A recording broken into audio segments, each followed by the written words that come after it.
Okay, you should see my calendar on your screen now. We will go to today. So that's Google Calendar. For those of you who are not familiar with it, I suppose the vast majority of you are, but I will just take you quickly through what it is, and I will show you how I am using it. So Google Calendar, as long as you have a Gmail account or Google account, you can access it from here. You can just click on the icon and it will take you straight to the calendar. And as I mentioned, once you log in once on any of your devices, you have access to the same calendar. That's the beauty of cloud systems. They synchronize in seconds. So I enter the meeting here and I can see it on my smartphone, for instance. That's the most important thing, number one. And then, so how I use it? As you can see here, I have a couple of appointments. They are not only meetings, I will take you through them. They are also my daily tasks. Some of them are short, some of them are longer. And I will tell you why in a minute. And you can see that I am using color coding as well. You can change the color for each of them or set up a default color for certain types of tasks, so you know what they relate to. So for example, you can see here, I blocked the whole day today to prepare for this training. And for the trainings, my membership, remote accountants membership, mentorship classes, I use red color. Dark red is for meetings like this webinar. I have a meeting with advisory session, mentoring session tomorrow with one of the future students. So this is red. Yellow is for my marketing tasks. So anything I need to do on the marketing, I mark it in yellow color.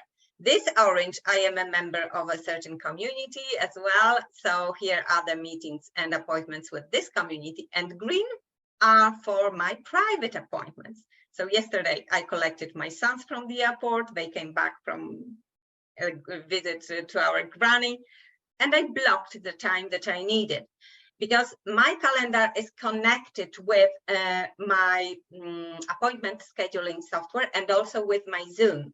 So when my clients or future students are trying to book an appointment with me, they will see that this time is not available.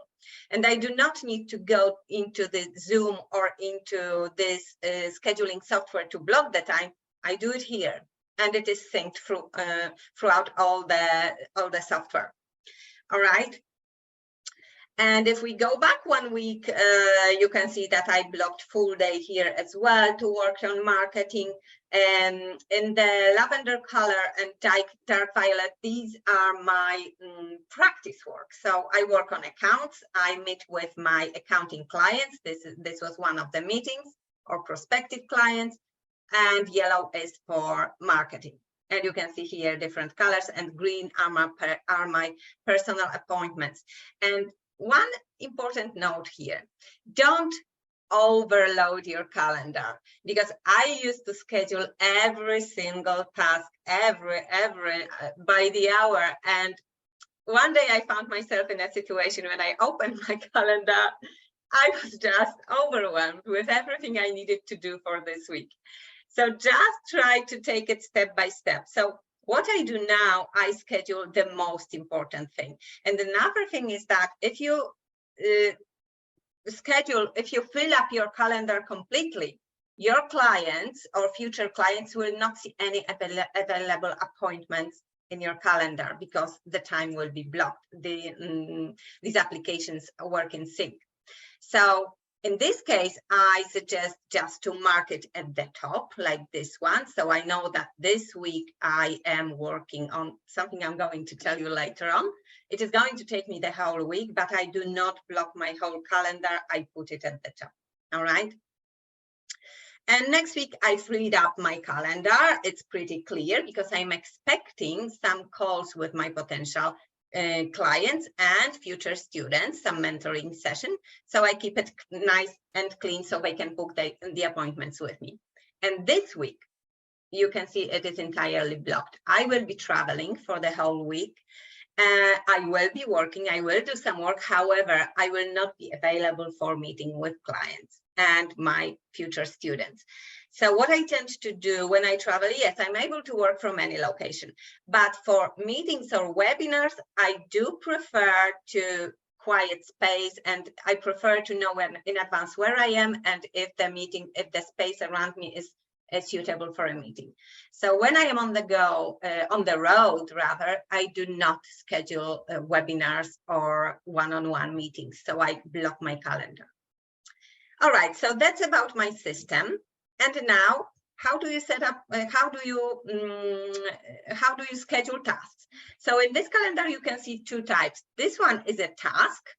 It is not a meeting. There is no invitees, but this one is a meeting. There is more details and there is Zoom meetings here. So how do you schedule a task? Let's say tomorrow morning, I plan to work on accounts. Okay. I type it in here, is going to take me, let's say, 2 hours, and I put a color. It's lavender because it's my color coding. It's the work for my practice. All right, I save it. And this is in my calendar, and also the timing is blocked. So the potential clients who use my scheduling booking software are not able to book any appointments during this time. And let's say I want to meet with a client on Friday. Actually, on Fridays, I do not schedule any meetings. So let's say I want to meet with the clients on Thursday at 11. I can schedule a Zoom meeting directly from here because my calendar is connected. It's integrated with Zoom. It's actually pretty easy to connect both of them. And I can book and schedule a meeting, a Zoom meeting from here. So let's say it's a meeting with client, okay? It's a dark violet color in my color coding. It's going to take half an hour, and I click here, make it a Zoom meeting. And it adds a Zoom meeting link automatically, and it will create a Zoom meeting in my Zoom account. When I go back and log in, I will see this meeting there. If you're not using Zoom, you can use Google Meet, which is also it's very easy to use actually. It's free of charge, and they are both connected automatically, and you can schedule it from here. I'm using Zoom, so I'm going to click this one, and you can see, okay, it closed, so I need to open it again. Zoom meeting details have been added here. So how to send it to my client now? I'm going to click on this pencil, which is edit. I'm going to add guest. Let's say it is going to myself, to Anita at Nimbus. I'm adding a guest, and I'm clicking, I can't see it now. I just need to move save, and it will send the invite to my client. As easy as that. Very, very efficient, and you can do it even from your smartphone. So that's how I'm using Google Calendar. There's a lot more to it, but I will not be able to cover everything today. I just want to give you an idea how it can make your daily life and daily work much easier and much more efficient. I know that many people prefer to work, okay, I'm opening my mailbox, go through the emails and see what I have to do today. This is not working out for me, and I suppose, well, in my opinion, it's the worst method of working because you can waste a lot of time going through your emails and responding to them. So what I tend to do, it is not in my calendar because I do it every day. I go through my emails in the morning, say I spend half an hour up to maximum an hour because I do not, if there is more emails in my mailbox, I leave them for later. So I reply to the ones which are most urgent. Let's say it's 1 hour. I do not do anymore. And I check the emails at the end of my day as well. So let's say something urgent came up at the end of the day, so I will respond to it. But if not, I'm leaving it for the next day. And throughout the day, I keep my mailbox closed because it is distracting me all the time, and I find it quite difficult to focus on the task that I am doing.